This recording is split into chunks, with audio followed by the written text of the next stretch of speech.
Добрый день. Мы находимся в селе Верхний Гульрипщ. По поручению главы Гульрипского района мы проводим работы по очистке русла реки. Здесь был обвал дорог в двух местах.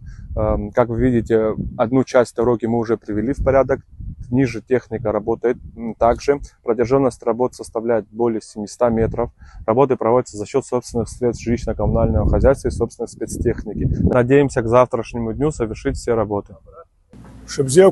Иахьа ҳауп маҷара қыҭаҟны аҳаблақәа Микаиани, Парнаути ҳәа изышьҭоу еимаздо амҩаду аҟны ҳауп. Абра иҟоу апроблема жәбоит нас, амҩаду аӡәӡәоит, аӡиас хәыҷ ицон. Ақәуара дуқәа аныҟаз амҩа аӡәӡәеит, амҩаду еиҭашьақәыргылатәуп, аҳәынҭқарра ахада информациа имоуп, араион ахада идыруеит, аҳазҭалоу ашықәсан абри амҩаду ишахәҭоу ҿыц иҟаҵахап ҳәа ҳақәгәыӷуеит.